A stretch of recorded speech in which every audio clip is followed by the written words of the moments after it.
ఉమ్మడి తూర్పుగోదావరి జిల్లా వ్యాప్తంగా శివరాత్రి మహోత్సవాలు ఘనంగా జరిగాయి. అలాగే ప్రధానంగా నిన్నటితో ఈ శివరాత్రి పుణ్యస్థానాల ఘట్ట ముగిసిన నేపథ్యంలో ఈ రోజైతే భారీ ఎత్తున శివాలయాలకు సంబంధించినటువంటి ఈ రథోత్సవాలు అయితే ఘనంగా నిర్వహిస్తున్నాయి.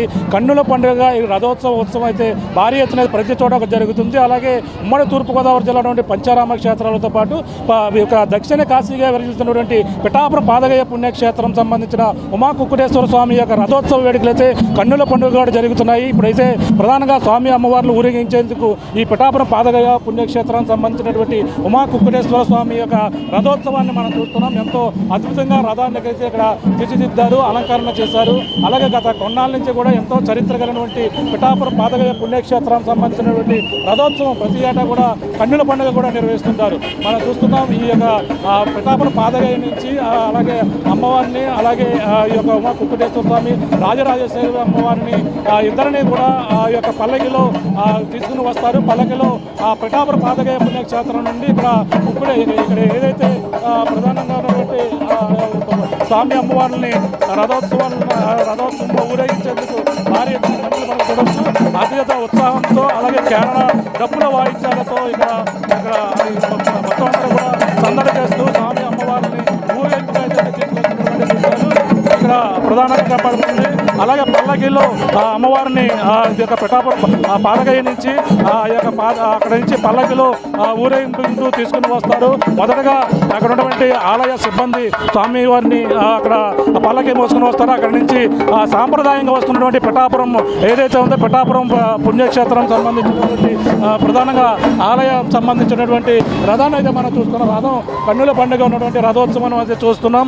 అలాగే ప్రతి ఏటా కూడా అక్కడ నుంచి రథం ఆలయం నుంచి పోలీస్ స్టేషన్ వరకు కూడా ఈ యొక్క అమ్మవారిని పల్లకిలో పోలీసులు తీసుకుని వస్తారు. సాంప్రదాయంగా అమ్మవారికి సారీ అన్నీ కూడా పెడతారు. పెట్టిన తర్వాత అక్కడి నుంచి మళ్ళీ రాజకీయ నాయకులు తీసుకుని వచ్చి ఈ అక్కడ మీదగా ఇక్కడ ఏదైతే వేణుగోపాల స్వామి గుడి మీదగా అయితే ప్రస్తుతం కోనేరు వద్దకైతే చేరుకుని ఇక్కడ నుంచి ఉప్పాడ సెంటర్ వరకు కూడా రథోత్సవం అయితే కన్నుల పండుగ కూడా జరుగుతుంది. ప్రస్తుతం ఆలయ అర్చకులు ఉన్నారు దిబాషి శర్మ గారు. మరిన్ని విషయాలు తెలుసుకునే ప్రయత్నం అయితే చేద్దాం. ప్రస్తుతం ఆలయం సంబంధించినటువంటి ఈవో గారు ఉన్నారు. ఒకసారి మాట్లాడే ప్రయత్నం చేద్దాం ఈవో గారితో. కన్నుల పండుగ జరుగుతున్న పిఠాపురం పాదగయ ఉమాకుక్కుటేశ్వర స్వామి ఆలయం సంబంధించిన రథోత్సవాన్ని గురించి దివాసు శర్మ గారు ఉన్నారు, గురుగారితో మాట్లాడదాం. సార్ చెప్పండి, ఎలా జరుగుతుందని రథోత్సవం? అత్యంత అద్భుతంగా మన బెన్నడూ లేని విధంగా రథాన్ని కేవలం పుష్పాలతో అలంకారం చేశారు. అలాగే భక్తులందరికీ కూడా సౌకర్యార్థంగా అనేకమైనటువంటి ఏర్పాట్లు చేసి ఈ ఊరేగింపు చాలా విశేషమైనటువంటి రీతిలో పూర్తి చేయడం జరిగింది. ఈ రథోత్సవం ఇక్కడి నుంచి ఉప్పాడ బస్ స్టాండ్ వరకు కూడా జరుగుతుంది. చాలా చాలా గొప్ప విశేషమైనటువంటి కార్యక్రమం. భక్తులందరూ కూడా మీ ద్వారా కూడా చూసి ధరించాలని ఈ విలేకరులు మీరు చేసేటువంటి ప్రయత్నం కూడా చాలా గొప్ప విశేషమైనటువంటిది. ధన్యవాదాలు అందరికీ కూడా. ప్రధానంగా ఈ ఉమాకుక్కుటేశ్వర స్వామి రథోత్సవం సంబంధించి ఎలా జరుగుతాయండి? ప్రతి ఏటా కూడా మహాశివరాత్రి వేడుకలు ఎలా నిర్వహిస్తారు? ఒక సంవత్సరానికి మించి ఒక సంవత్సరం ఇంకా విశేషంగా జరుగుతుంది. ఈ సంవత్సరం ఏంటంటే సోమవారం రథోత్సవం రావడం, ఈశ్వరుడికి ప్రీతికరమైనటువంటి రోజు అవడం మూలంచి చాలా విశేషంగా జనం లక్షల సంఖ్యలో పాల్గొంటారని అంచనా వేస్తున్నాం. ధన్యవాదాలు. రథోత్సవం తర్వాత ఇంకా ఏ కార్యక్రమాలు ఉంటాయి? రేపటి రోజున త్రిశూల స్నానం ఉంటుంది. ఉదయం 10 గంటలకు ప్రారంభమవుతుంది, దేవాలయంలో జరుగుతుంది. ఎల్లుండి సాయంకాలం శ్రీ పుష్పోత్సవం జరుగుతుంది.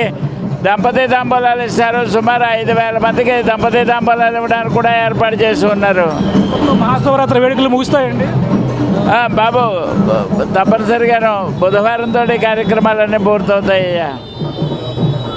పరిస్థితి మనం చూస్తాం. ప్రతి ఏటా కూడా కన్నుల పండుగ పిఠాపురం పాదగయ పుణ్యక్షేత్రానికి సంబంధించినటువంటి ఉత్సవాలు అయితే ఘనంగా జరుగుతున్నాయి. అలాగే ఉమ్మడి తూర్పుగోదావరి జిల్లా వ్యాప్తంగా ఈ రథోత్సవ వేడుకలు ఏదైతే మహాశివరాత్రి పుణ్యస్థానాల ఘట్ట ముగిసిన నేపథ్యంలో స్వామి అమ్మవారిని ఊరేగింపుగా వస్తారు. అలాగే స్వామి అమ్మవారిని అయితే ఈ యొక్క రథం మీద అయితే ఊరేగించేందుకు రథాలని అత్యంత సుందరంగా తీర్చిదిద్దారు. మన ఉమ్మడి తూర్పుగోదావరి జిల్లాలోనే మనకు ప్రధానంగా తెలిసిందే అత్యంత పెద్దదైనటువంటి రథంగా ఈ యొక్క మనకి అంతర్వేది రథాన్ని కూడా చెప్పుకొస్తుంటారు. అటువంటి రథాలు ఇక ఉమ్మడి తూర్పుగోదావరి జిల్లాలో ప్రధానంగా అనేక ప్రాంతాలు ఉన్నాయి. అందులో ముఖ్యంగా ఈ పిఠాపురంలో ఉన్నటువంటి పాదగయ పుణ్యక్షేత్రానికి సంబంధించినటువంటి ఈ రథోత్సవం ఏదైతే శ్రీ ఉమా కుక్కుటేశ్వర స్వామి అలాగే రాజరాజేశ్వరి అమ్మవారిని ఈ యొక్క ఉత్సవ విగ్రహాలను అయితే ఈ రథం మీద అయితే ఊరేగిస్తారు. ఈ రథాన్ని ఇక్కడ నుంచి ఏదైతే అక్కడ అమ్మవారిని పిఠాపురం పాదగయ నుంచి పల్లకిలో వాళ్ళందరూ కూడా మోసుకుని వచ్చి అక్కడ స్వామి అమ్మవారిని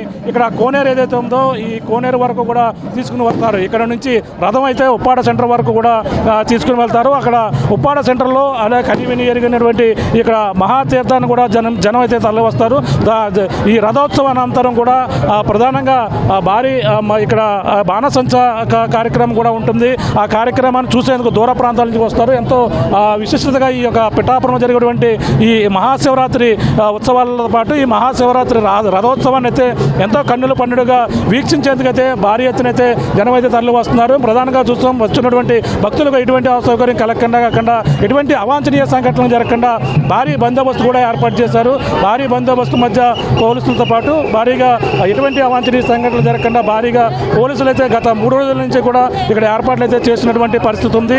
ఈ నేపథ్యంలో కని విని ఎరగని రీతిలో అలాగే ఈ ఉమ్మడి తూర్పుగోదావరి జిల్లా వ్యాప్తంగా కూడా మహాశివరాత్రి వేడుకలు ఘనంగా జరుగుతున్నాయి. మహాశివరాత్రి వేడుకలు ఘనంగా జరుగుతున్న నేపథ్యంలో ఈరోజు ప్రధానంగా ఈ రథోత్సవ కార్యక్రమాలు జరుగుతున్నాయి. రథోత్సవ కార్యక్రమం తర్వాత రేపు త్రిశూల స్థానం అయితే పాదగయ పుణ్యక్షేత్రంలో జరుగుతుంది. త్రిశూల స్థానం తర్వాత ఏదైతే ప్రధానంగా శ్రీపుష్పయాగం అలాగే తెపోత్సవం కూడా ఎంతో కన్నుల పండుగ జరుగుతున్నది. ఈరోజు కనీవిని ఎరగని రీతిలో మహాశివరాత్రి వేడుకల్లో భాగంగా ఈ ఉత్సవాలు ఈ రథోత్సవ ఉత్సవాలు అయితే ఘనంగా ఉమ్మడి తూర్పుగోదావరి జిల్లా వ్యాప్తంగా మహాశివరాత్రి వేడుకల సందర్భంగా కూడా జరుగుతున్నటువంటి పరిస్థితి ప్రధానంగా ఉందని చెప్పాలి. ఇప్పుడున్న తాజా పరిస్థితి ఎవరన్నితో ప్రకాశ్ టీవీ పిఠాపురం. చరిత్ర సృష్టించినోడు ఇప్పుడు ఆ చరిత్రని తిరగరాయబోతున్నాడు.